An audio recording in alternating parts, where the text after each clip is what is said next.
अस्सलामुअलैकुम नाजरीन, एक बार फिर से आपका इस्तकबाल है हमारे शो एक मुलाकात जवाद अफजल के साथ में।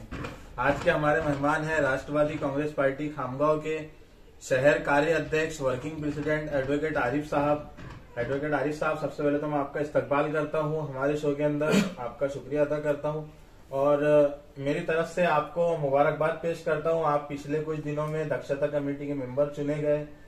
इसके अलावा एक और बात की मैं मेरे तौर पर आपको मुबारकबाद पेश करता हूं कि आपको पार्टी ने अपना काम देखते हुए वर्किंग प्रेसिडेंट का, शहर वर्किंग प्रेसिडेंट का जो एक पद दी, इसके लिए मैं आपको मुबारकबाद पेश करता हूं कि मुस्लिम समाज के लिए, हमारे लिए एक खुशी की बात है, फख्र की बात है कि किसको पार्टी में ज्यादातर जो सेकुलर पार्टीज है इसके अंदर मुसलमानों को अल्पसंख्यक पदें मिलती है, लेकिन आपने शहर की मेन बॉडी के अंदर अपनी जगह बनाई। इसके लिए मैं आपको मुबारकबाद पेश करता हूँ और अपने सवाल शुरू करता हूं। तो सबसे पहले तो मैं आपसे यहां से शुरू करूंगा कि एडवोकेट आरिफ साहब जो है राष्ट्रवादी के एक अच्छे नेता है, बड़े नेता है, गांव का बड़ा चेहरा है, नामचीन वकील है।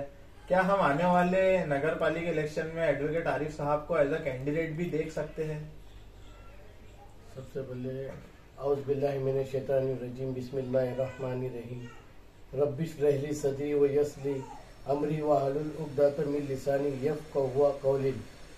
मैं आप लोगों का, आपको भी मुबारकबाद देता हूं कि इस पुर अशुभ दौर में जहां पर इलेक्ट्रॉनिक मीडिया अंबानी और अडानी के ताबे में है और गरीब की आवाज़ सुनने वाले कोई नहीं है, ये इस दौर में आपने ये आप समाज को खिदमत दे रहे हैं, आपको भी मैं मुबारकबाद देता हूं। दूसरी बात, अल्हम्दुलिल्लाह हमारे जिला अध्यक्ष एडवोकेट नाजिर काजी साहब और डॉक्टर पालक मंत्री डॉक्टर राजेंद्र सिंह साहब, इनका मैं दिल से शुक्रगुजार हूं क्या मेरे जैसे एक छोटे से कार्यकर्ता को, आम कार्यकर्ता को उन्होंने शहर की जिम्मेदारी संभालने के लिए दी और इंशाल्लाह मैं उनकी उम्मीदों पर पूरा खरा उतरने की कोशिश करूंगा। मेरा सवाल ये था कि हम आने वाले इलेक्शन में आपको कैंडिडेट के तौर पर देख सकते हैं? दूसरी बात, जो मेरा अपॉइंटमेंट नियुक्ति हुई है, अभी कहना कब लज वक्त हो जाएगा, लेकिन मेरी कोशिश ये रहेगी कि खामगांव में राष्ट्रवादी पार्टी को मैं घर घर तक पहुंचाऊं और हमारे जो विचार हैं, हम ओरिजिनल सेकुलर पार्टी है, हमारे विचार सेकुलर है। हमारी पार्टी एपीजे कलाम, मौलाना अबुल कलाम आजाद, सर सैयद अहमद खान, टीपू सुल्तान, मोहम्मद अली जौहर, शाहू फुले, अंबेडकर विचार की पार्टी है। इसके विचार को मैं घर घर में पहुंचाऊं और अपने आने वाली पीढ़ी में भी उसको कि भाई हमारा विचार ऐसा है, तुम इसमें वेलकम करो। ये कहना कि मैं फला जगह से खड़े रहूंगा या नहीं रहूंगा, ये कब्ल अज वक्त हो जाएगा। क्या आपका इरादा है इलेक्शन लड़ने का? मैं तो ये कह रहा हूँ कि ये कब्ल अज वक्त हो जाएगा। जो हाईकमान आदेश देगा मैं वो पूरा करूंगा। अभी आने वाला नगर पालिका इलेक्शन सामने है, जैसा कि हमेशा से राष्ट्रवादी कांग्रेस पार्टी और नेशनलिस्ट कांग्रेस पार्टी जो है, इनका हर लेवल पे युति होती है। तो क्या अभी आने वाले इलेक्शन के अंदर, आने वाला इलेक्शन जो नगर पालिका खामगांव का होगा, उसके अंदर युति में दोनों पार्टी अपना इलेक्शन लड़ेंगी? ऐसी कुछ आपकी आला कमान की या फिर अपने लोकल बॉडीज में ऐसी कुछ मीटिंग हुई है, ऐसा क्या तय हुआ है? देखो, ये कहना भी कबल वक्त होगा कि हमारी युति होगी या नहीं होगी। युति करना, निर्णय लेना, ये राष्ट्रवादी के हाईकमान पर है, मेरे ऊपर अकेले पर नहीं है। कांग्रेस युति करेंगी, वो कांग्रेस के हाईकमान पर है। तो ये कहना भी अभी कबल वक्त हो जाएगा कि हम युति करेंगे नहीं करेंगे। आप एक वर्किंग प्रेसिडेंट भी है और अच्छे कार्यकर्ता भी है पार्टी के, आप पार्टी को क्या राय देंगे? हमारे यहाँ की लोकल इलेक्शन में क्या युति करके इलेक्शन लड़ना चाहिए या पर्सनल इलेक्शन? नहीं, अभी देखो आपकी पर्सनल राय क्या है इसको? अभी तो देखो अल्हम्दुलिल्लाह अभी इलेक्शन को टाइम है, बरोबर है, और 2-3 महीने हमको काम करने के लिए वक्त मिल गया है, फिर उसके बाद आचार संहिता लग जाएगी। मेरी कोशिश ये रहेगी कि मैं पहले अपनी पार्टी को घर घर पहुंचाऊं, हर प्रभाग में, हर मोहल्ले में पहुंचाऊं। उसके बाद में हाईकमान जो निर्णय लेगा हम वैसा काम करेंगे। आप अपनी जाती राय बताइए मुझे कि आपकी जाती राय क्या है कि युति होना चाहिए खामगांव में कांग्रेस से? नहीं, वो सलाह मशवरा करने के बाद में कोई राय दे सकता हूँ मैं। अच्छा, ठीक है, आप अपनी राय देंगे पार्टी को कि जो भी आपकी राय रहेगी? हाँ, वो तो रखेंगे। एक मेरा आपसे सवाल यह है कि आपके पास में यूटी के लिए कांग्रेस ही ऑप्शन क्यों है? आप मुसलमानों को भी साथ में लेके आपकी पार्टी चलती है, आपकी सेकुलर पार्टी है, तो आपकी पार्टी एमआईएम जो एक मुसलमानों के पास में एक पक्ष है उससे युति क्यों नहीं कर सकती? जबकि आप अगर आपका ये मानना होगा कि हमारी पार्टी सेकुलर है, एमआईएम सेकुलर नहीं है, सिर्फ मुसलमानों की बात करती है, तो आपकी पार्टी अभी फिलहाल में जो महाराष्ट्र गवर्नमेंट बनी उसके अंदर मेरा मानना ये है कि जो अभी महाराष्ट्र की गवर्नमेंट चल रही है उसका सबसे बड़ा श्रेय जाता है शरद पवार साहब को, कि उनकी वजह से ही इतना बड़ा गठबंधन हुआ। ये एक मेरी सोच है। तो जब आप शिवसेना से मिल सकते हैं, कहीं कुछ मौके पर ऐसा भी हुआ कि राष्ट्रवादी की बीजेपी के साथ भी युति हुई, तो फिर एमआईएम के साथ युति करने में क्या मसला है? देखो, हमारी पार्टी एक नेशनल पार्टी है, उसके कुछ विजन है, बरोबर। आप देखेंगे महाराष्ट्र में हमने शिवसेना के साथ में जब युति करी, वो उसने कट्टर हिंदुत्व छोड़ दिया, अभी वो सॉफ्ट हिंदुत्व पर है। इसलिए अगर कोई कट्टरता छोड़ता है और ये करता है तो फिर उसमें हमारे जो हाईकमान बोलेंगे। एक चांस आप एमआईएम को भी देख सकते हैं ना, वो तो कोई कट्टरता की बात नहीं करते, वो बात करते हैं मुसलमानों की हक की। और आपकी पार्टी भी मुसलमानों को बहुत हक दे रही है। आरिफ वकील को आपकी पार्टी कार्य अध्यक्ष बना रही है, तो वो भी मुसलमानों की बात कर रही है, तो फिर एमआईएम को साथ में लीजिए ना, वो भी मुसलमानों के भले की बात करते हैं। देखो जवाद भाई, मैं सियासत में राष्ट्रवादी कांग्रेस पार्टी में बहुत सालों से हूँ।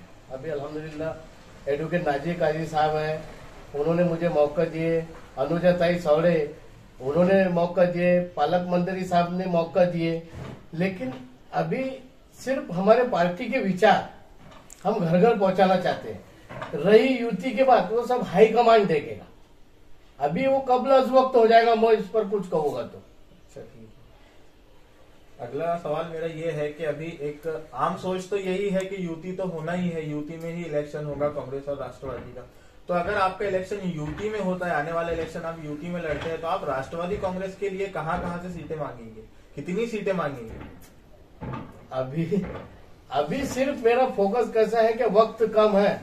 हमारे को पार्टी के हमारे सर्वा शरद पवार साहब, जिन्होंने महाराष्ट्र में एक कारनामा करके बताया कि 105 सीटें बीजेपी की थी, उन्होंने उनको घर पर बिठा दिया और नया गठबंधन एक वजूद में आया, बरोबर है। और हमारे वो क्यों आया वजूद में? क्योंकि राष्ट्रवादी कांग्रेस पार्टी के हैं, सर्वा शरद पवार साहब है, जयंत पाटिल साहब है।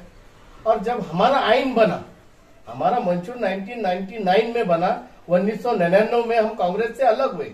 जब हमारा मंशूर बना, हमारा आइन बना, तो पवार साहब ने सब समाजों को उसमें नुमाइंदगी दी। आप देखेंगे महाराष्ट्र से लेकर गली से लेकर दिल्ली तक राज्यसभा के मेंबर हमारी फौजिया खान मैडम है। इसके पहले मजीद मेमन साहब थे, एडवोकेट मजीद मेमन साहब राज्यसभा के मेंबर थे। उसके बाद में बहुत उभरते हुए नवाब मलिक साहब है, जिन्होंने आज विरोधियों को परेशान कर रखा है, बरोबर है। उनसे विरोधी लोग मतलब परेशान रहते हैं। वो विरोधी लोगों का काम है इन पर हल्ला करना, अटैक करना, लेकिन वो कायदे से उनको सेट असाइड कर लेते हैं। तो ये सब चीजें पवार साहब ने कैसा हर समाज को नुमाइंदगी देने के बाद में की है, बरोबर। तो मेरा अभी मकसद ये है कि मैं राष्ट्रवादी को घर घर पहुंचाऊं, हमारे विचार घर घर तक पहुंचे। जी, घर घर पहुंचाने का जो आपका मकसद है, उसके लिए टारगेट तो आने वाला नगर पालिका इलेक्शन है आपका, बरोबर है। उसके अंदर आपकी पार्टी को फायदा हो, तो आपकी पार्टी को आप कहां से सीटें लड़वाना चाहते हैं? अगर आपकी युति होती है तो खामगांव में कांग्रेस से आप कहां सीटें मांगेंगे, ये मेरा सवाल है। नहीं, युति होंगी तो हर प्रभाग में हमारा कैंडिडेट होगा, इक्वल होगा कांग्रेस से। यस, और युति नहीं होती है तो हर प्रभाग में हमारा कैंडिडेट है। और मैं आपको एक मेरी प्रिपरेशन के लिए बता देता हूँ, आपकी मालूमात में इजाफा कर लीजिए जवाद सर। क्या 2011 पूरे खामगांव की जनता अवाम याद करेंगी, जब हमारे 3 मेंबर चुनकर आए थे, लेकिन नगर अध्यक्ष हमारा था। क्यों था? हमने बीजेपी से युति करे थे। क्यों करे थे? क्योंकि हम अवाम पे दोबारा इलेक्शन नहीं लड़ना चाहते थे, इसलिए बाहालत मजबूरी हमको बीजेपी के साथ बैठना पड़ा। अब मैं प्रिपरेशन के लिए आपको मैं बता दे रहा हूं कि नगर परिषद में हम पूरे साम दाम दंड भेद से हम उतरेंगे। अजीत दादा पवार की सभा होगी। 2011 में गृह मंत्री आर पाटिल साहब की सभा हुई थी गांधी चौक में।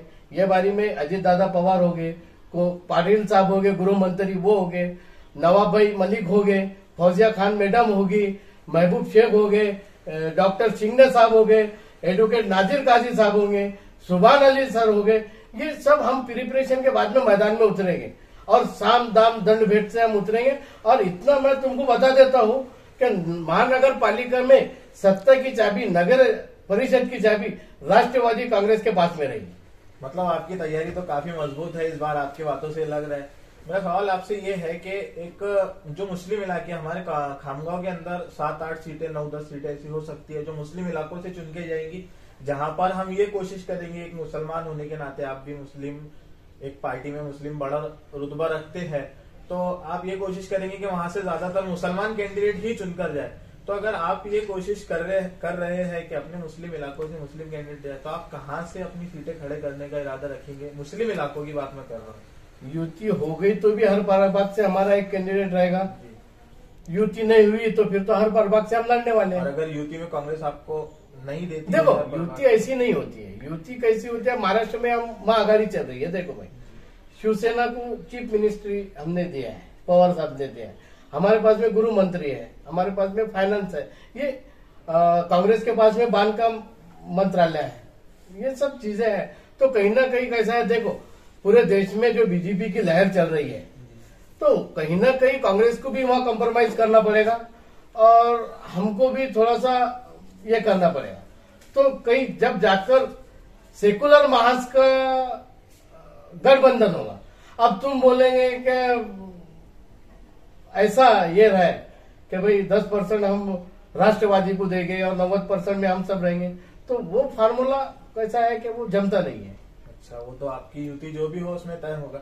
मेरा आपसे ये कहना ये है कि जो मुस्लिम इलाकों की जो सीटें रहेंगी, तो वहां पर आपके पूरे राष्ट्रवादी, मान लो हम युति होती भी है या नहीं भी होती है, आपका इरादा है कि हम हर जगह से सीट तो उतारेंगे, तो क्या आप वहां से मुस्लिम कैंडिडेट ही उतारेंगे जहां पर मुस्लिम है? क्योंकि कांग्रेस पार्टी में ऐसा होता है कि प्रभाग नंबर 2 से हम 2 की बात करें तो वहां से एक मुस्लिम के साथ में गैर मुस्लिम कैंडिडेट भी होता है, और अगर हम बर्थडे प्लॉट की बात करें वहां से गैर मुस्लिम कैंडिडेट भी होता है। तो राष्ट्रवादी क्या इस चीज को खत्म करके हर मुस्लिम इलाके से मुस्लिम कैंडिडेट देगी? जवाद भाई, ये तो समझने वाली बात है क्या बर्थडे प्लॉट है तो वहां पर तो अपने को मुस्लिम ही देना है, बरोबर।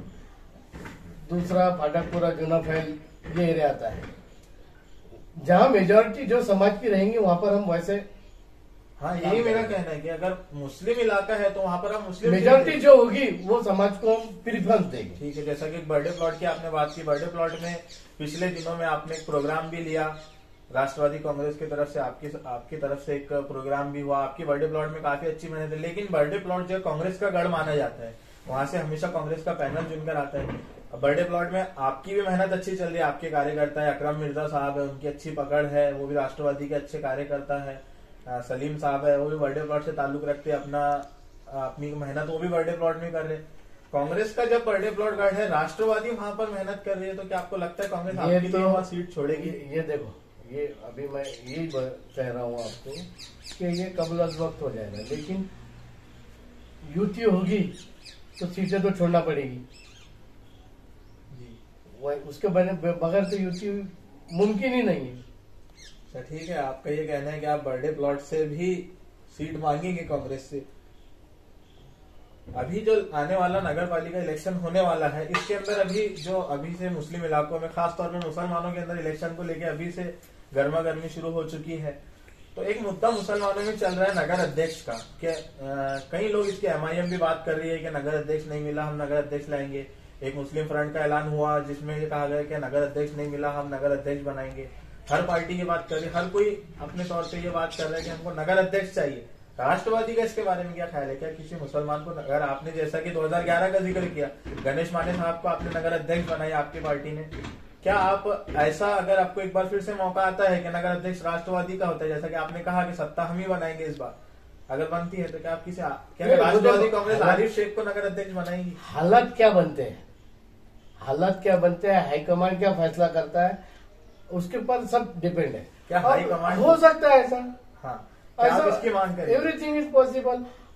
एडवोकेट मोहम्मद आरिफ शेख गांव का नगर अध्यक्ष बने, ऐसा भी पॉसिबिलिटी है। क्या उसको मैं नकारा नहीं करेंगे, उसको डिनाई नहीं कर सकते, लेकिन कुछ कहना कि भाई नहीं ये होगा वो कबल अज वक्त होगा, ये तो कैसा है, राजकारण सियासत टीम वर्क का काम। कबल वक्त को ज्यादा वक्त तो बचा नहीं है ना वकील साहब। नहीं, फिर भी इलेक्शन तो आ ही गया, इलेक्शन ये के लिए तो सब देखिए शुरू है।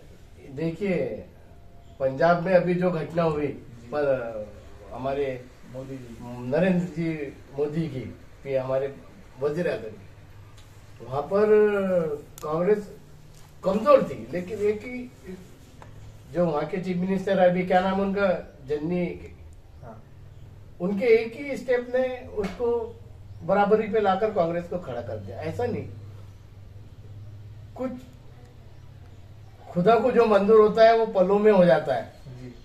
नसीब में अगर है हम अपने, एक ये अपने उम्मीद रखेंगे कि एडवोकेट आरिफ शेख वो खामगांव नगर पालिका के अपन नगर उसको अध्यक्ष डिनाई नहीं बने। कर सकते ना भाई। जी, यहाँ पर मेरे जो सवालात थे वो तो खत्म होते हैं, आपसे ज्यादा सवालात तो थे नहीं, लेकिन पब्लिक का आपको पता है कि हमारे प्रोग्राम में एक ऑप्शन ऐसा भी है कि पब्लिक को आपसे कुछ पूछना है तो वो बराह रास्त पूछ सकते हैं। तो हमें कुछ पब्लिक के सवालात भी आए हैं, तो मैं आपसे पब्लिक के सवालात पूछता हूँ। सबसे पहला सवाल सैयद नजीब साहब का ये है कि क्या इस बार राष्ट्रवादी कांग्रेस पार्टी अपने दम पर इलेक्शन लड़ने के बारे में सोचेंगी, या इस बार भी देवेंद्र देशमुख के कहने पर आप दिलीप सानंदा कांग्रेस से हाथ मिलाएंगे? नहीं, शुक्रिया नजीब भाई आपका सवाल पूछने का, लेकिन हम यहाँ पर बराबरी की ये करने वाले हैं। जैसा 37 रहेंगे हम, जो माँ अगाड़ी उतरती है मैदान में तो हमको उतने सीटें लगेंगे।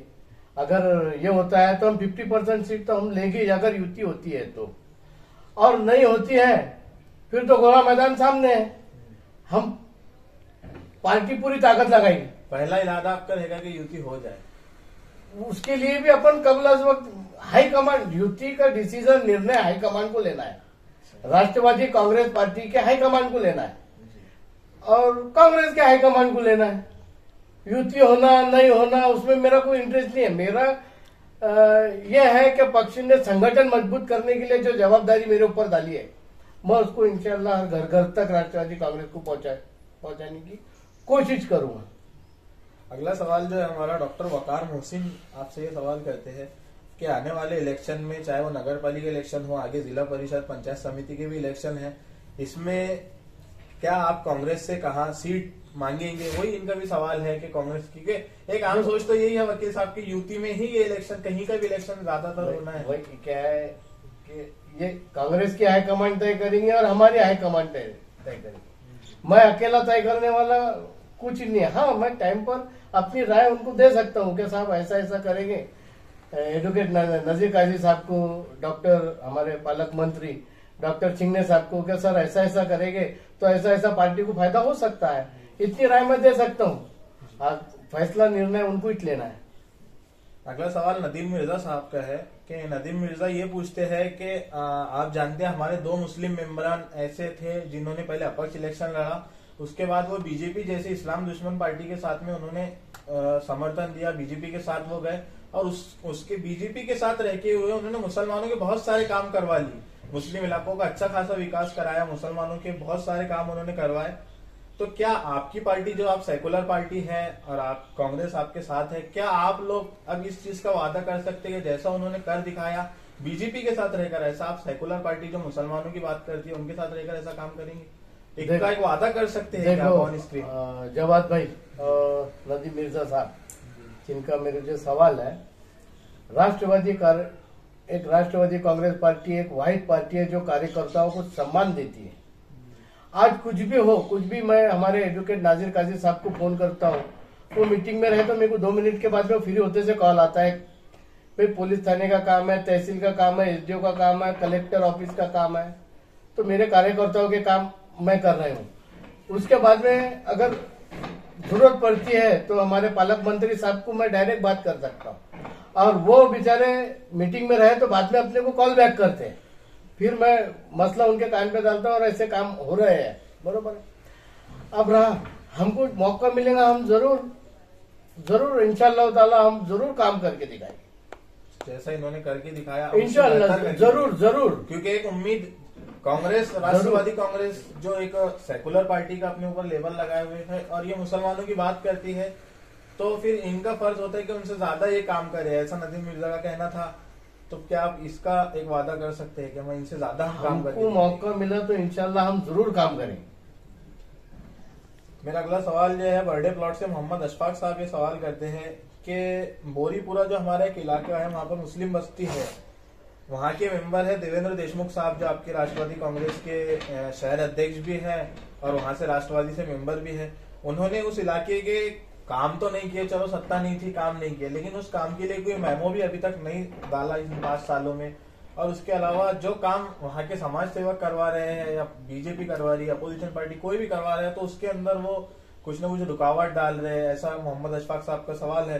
तो क्या ये राष्ट्रवादी का ये काम है कि मुस्लिम इलाकों में कहीं काम हो रहा है तो खुद तो काम ना करे, और अगर कोई काम कर रहा है तो उसे भी करने ना दे? देखिए, ये चीजों की मेरे पास में कोई भी मालूमात नहीं है। आप वर्किंग प्रेसिडेंट है पार्टी, अगर ऐसा हुआ होगा तो ये गलत चीज है, बरोबर है।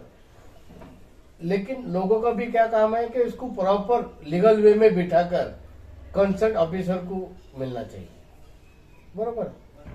तो ऐसा नहीं होना चाहिए, मेरा ऐसा इतना बोलना है। अगर हुआ है तो नहीं होना चाहिए। मोहम्मद अशफाक साहब ही एक सवाल और करते हैं कि कुछ रोज पहले बर्थडे प्लॉट के 1 नंबर स्कूल में राष्ट्रवादी की तरफ से कैंप लिया गया था। ऐसा कैंप इससे पहले राष्ट्रवादी ने कभी नहीं की बर्थडे प्लॉट के अंदर, और बर्थडे प्लॉट के ऊपर कभी राष्ट्रवादी कांग्रेस ने इससे पहले ध्यान नहीं दी। इलेक्शन के टाइम ही क्यों राष्ट्रवादी को बर्थडे प्लॉट याद आया? देखिए जवाद साहब, सियासत का जो प्लेटफॉर्म है वो खिदमत का बहुत बड़ा जरिया है, बरोबर है जी। और अवामी खिदमत भी खुदा की अफजल इबादतों में से एक है। और मैं ये समझता हूं कि आप लोग भी मुझे जानते होंगे कि मैंने तालीमी प्रोग्राम लिया हूं, सोशल प्रोग्राम लिया हूं, मेरा सोशल टच बहुत है।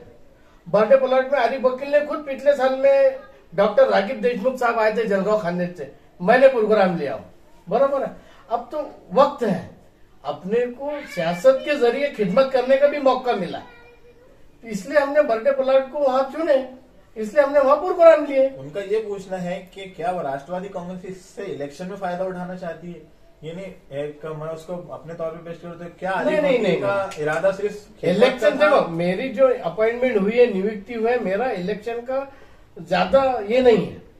मैं हमारे विचार जो है पार्टी के सेकुलर विचार, ओरिजिनल सेकुलर विचार मैं घर घर राष्ट्रवादी कांग्रेस पार्टी के पहुंचाना चाह रहा हूं। मेरा अपॉइंटमेंट इलेक्शन को मद्देनजर रखते हुए नहीं किया गया। हमारा प्रोग्राम बर्थडे प्लॉट में चुनाव को देखते हुए बिल्कुल हरगिज नहीं था। आरिफ वकील ने बहुत एरिया में भी प्रोग्राम लिए, तो जब क्या इलेक्शन थे? नहीं थे। सियासी प्लेटफॉर्म खिदमत का भी एक बहुत बड़ा जरिया है, और मुझे खुशी है कि आज मुझे वो राष्ट्रवादी कांग्रेस पार्टी ने मुझे मौका दिया है, इसके जरिए अपन खिदमत भी कर सकते हैं। जी, मैंने आपका वो प्रोग्राम देखा, उसके लिए मैं खुद आपके उस प्रोग्राम की सराहना करता हूँ कि आपने अच्छा प्रोग्राम लिया। उसके जरिए गरीबों को बेल्ट तकसीम किए गए, चश्मे वगैरह तकसीम किए गए। वो एडवोकेट आरिफ साहब को उसका सवाब तो जरूर मिलेगा, इस सियासत में फायदा मिले या ना मिले।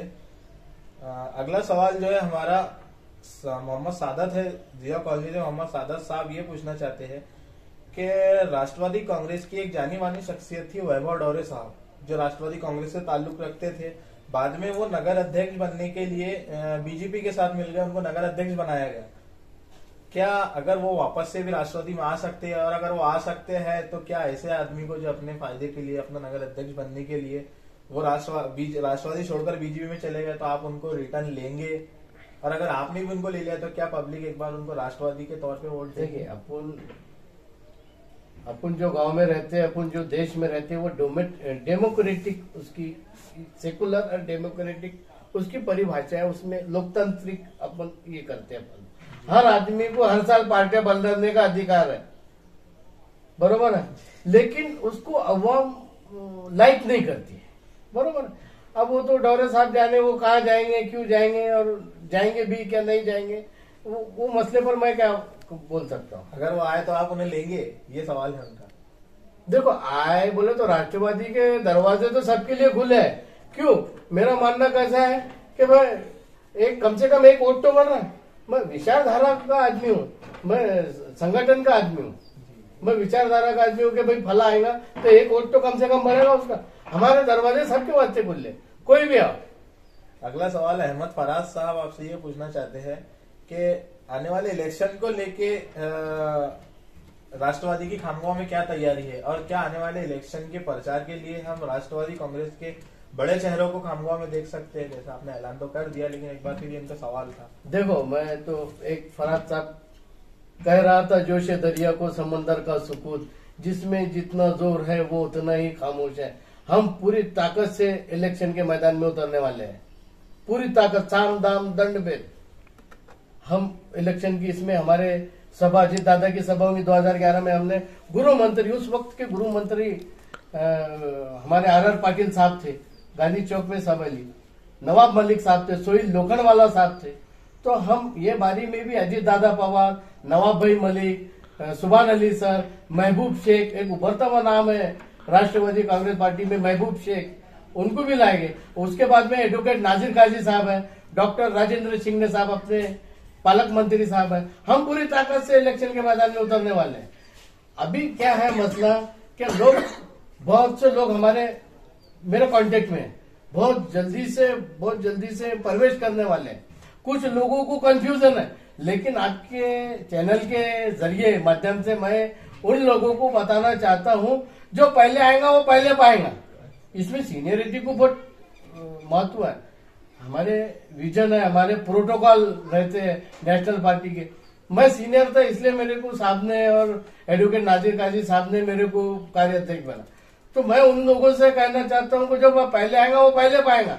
जैसा आपने कहा अभी कि मेरे बहुत से लोग टच में हैं, बहुत जल्दी प्रवेश होने वाले हैं, तो मेरा एक सवाल ये भी है आपसे कि अभी शहर में एक बात की अफवाह है, एक हवा चल रही है, शहर में एक चर्चा है कि जो मुस्लिम नगर सेवक जो फिलहाल है, जो अपक्ष चुनकर आकर पिछली मरतबा वो जिनकी गवर्नमेंट बनी उनके साथ गए, ऐसा शहर में चर्चा है कि वो अभी राष्ट्रवादी से इलेक्शन लड़ने की इच्छा रखते हैं, या आपके टच में है, आपकी पार्टी के टच में है? इसके बारे में मेरे कांटेक्ट में भी बहुत लोग हैं। इनके बारे में आपका क्या कहना है जो रनिंग? एडवोकेट नाजिर काजी साहब के भी डायरेक्ट कांटेक्ट में लोग हैं।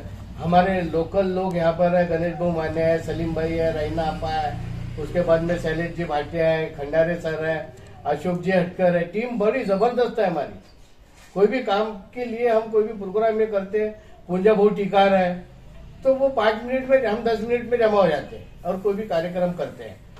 तो इनके भी कांटेक्ट में है, मेरे भी कांटेक्ट में है। हमारी राष्ट्रवादी बोले तो मेरी ख्वाहिश ऐसी है कि हर एक को फैज पहुंचे, मैं शबे रहे गुजरूं, मुझे शौक से जलाओ।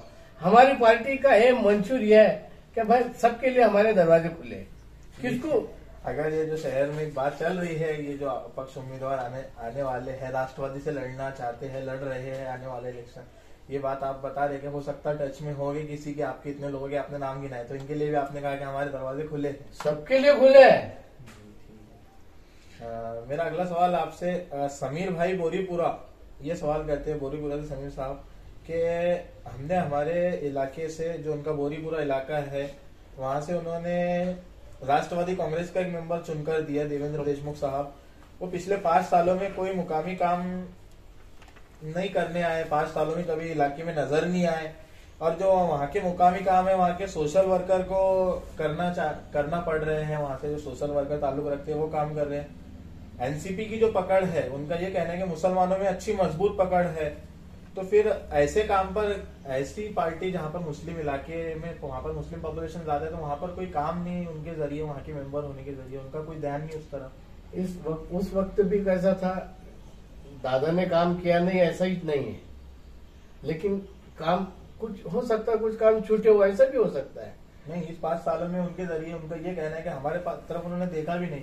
क्या उनका ये जुमला कहा उन्होंने कि राष्ट्रवादी को क्या सिर्फ हमारे ऑटो से मतलब है, हमारे मसाइल से मतलब उस टाइम समीर भाई जो सवाल पूछ रहे हैं, उस टाइम आपका भी काम था कि भाई, उस टाइम तो मैं तालुका सचिव था, बरोबर है। उस टाइम मेरे पास में पोस्ट नहीं थी, लेकिन एडवोकेट नाजिर काजी साहब को एक लेटर लिखते आप, या डॉक्टर पालक मंत्री साहब को कान पर डालते, तो कुछ ना कुछ हो जाता था। अगला सवाल हसन शेख करते हैं कि आपने एडवोकेट आरिफ साहब जो है, एक मुस्लिम समाज का भी बड़ा चेहरा है, मुसलमानों के वकील है एक बड़े मुसलमानों में, आपने राष्ट्रवादी पार्टी ही क्यों चुनी? बहुत सारी पार्टी आपके सामने, बहुत सारा ऑप्शन था। नहीं, देखिए, जब 1999 में जब इसका एस्टेब्लिशमेंट हुआ, हम कांग्रेस से अलग हुई राष्ट्रवादी, और साहब ने जो एक्सपर्ट लोग थे, हमारा मंशूर एक्सपर्ट लोगों ने बनाया है, तो उसमें सभी समाज को साथ में लेके चलने की बात है, सभी समाजों को नुमाइंदगी दी गई है, बरोबर है। तो इसलिए मेरे को उसके बायलॉज पसंद है, इसलिए मैं जब से राष्ट्रवादी कांग्रेस में मैं काम कर रहा हूँ। आप कब से राष्ट्रवादी? मैं नाना भाऊ कोकरे को फर्स्ट टाइम जब बीजेपी ने टिकट नहीं दी थी, जब से मैं नाना भाऊ कोकरे के साथ में प्रवेश किया हुआ आदमी हूँ मैं।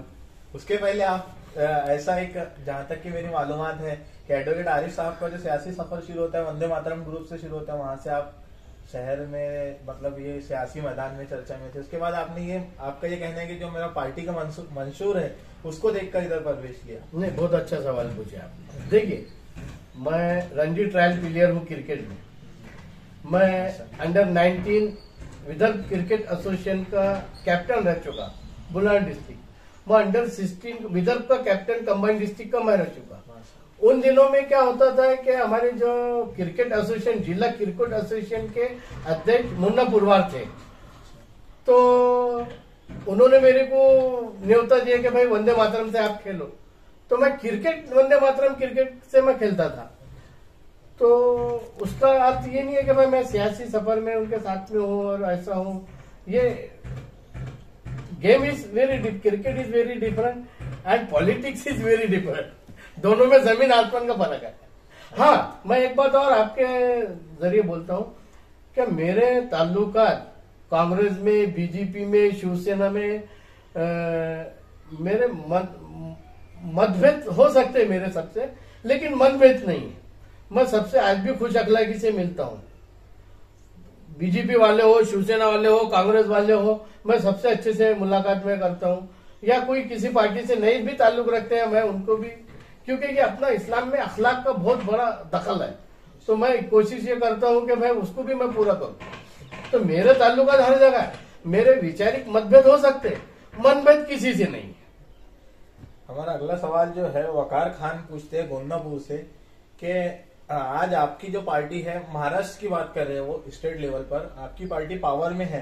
इलेक्शन के पहले आपका ये एक मुद्दा हुआ करता था राष्ट्रवादी कांग्रेस का कि वो मुसलमानों को रिजर्वेशन देंगे। आज आप जब सत्ता में है तो फिर रिजर्वेशन क्यों नहीं मिल रहा मुसलमान? बहुत अच्छी बात बोले आप।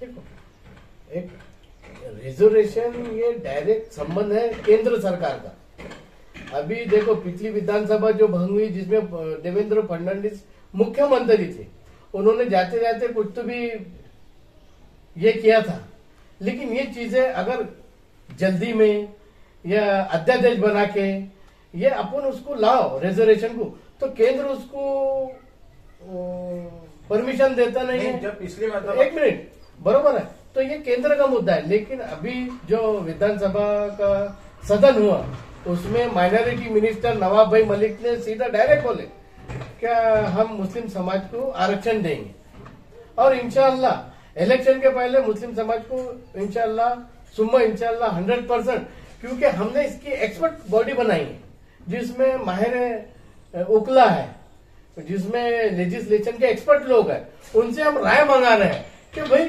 अपन ने देने के बाद भी सेंटर में कायम रहना चाहिए। उसके एक मिनट मैं कंप्लीट करता हूँ। उसमें होता क्या है अभी कि 4 लोग PIL दाखिल कर देते हैं सुप्रीम कोर्ट में, फिर उसमें लेजिस्लेशन कॉन्स्टिट्यूशन कहता है कि भाई 50% के ऊपर रिजर्वेशन नहीं होना चाहिए।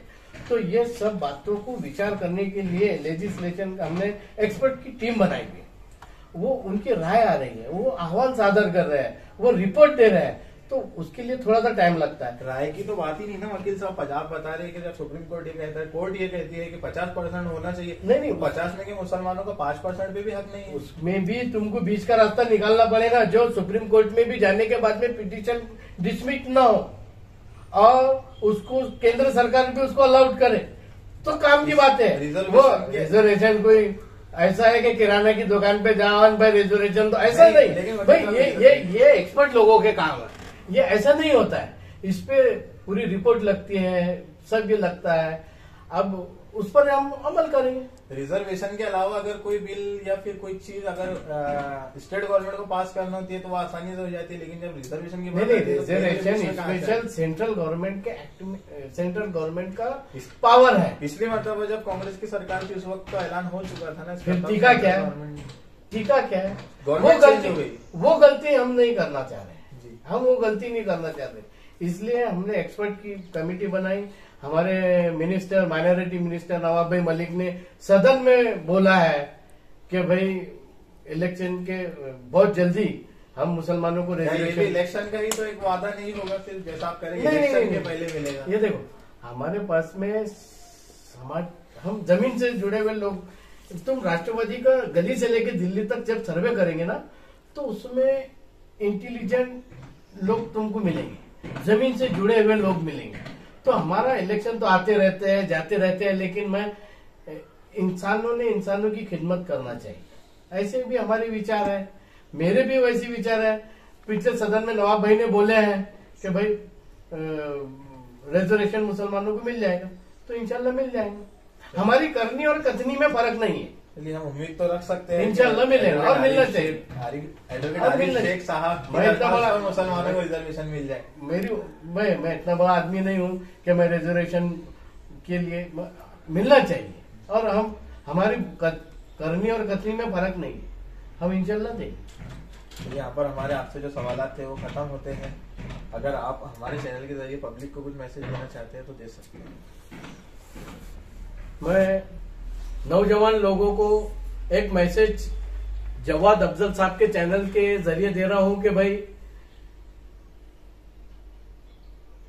सोशल मीडिया पे जो फेक न्यूज चलती है उस पर ज्यादा ध्यान न देते हुए रूमर न फैलाए। और दूसरा कैसा होता है कि हमारे नौजवान डिजिटल मोबाइल में इतने मसरूफ हो गए हैं कि वो दिमागी तौर से मफलूज हो जा रहे हैं और वो उसका लोग गलत इस्तेमाल ले रहे हैं, बरोबर है। तो सोशल मीडिया को भी एक काम के जरिए जितना काम है उतना यूज करें। आज हमारे नौजवान 12 बजे ऑनलाइन, 2 बजे रात को ऑनलाइन, ये मेरे घर के भी मसले हैं, मैं समाज को नहीं पूरे ये कह रहा हूं। तो सोशल मीडिया को जो जरूरत है उतना ही अपन इस्तेमाल करें।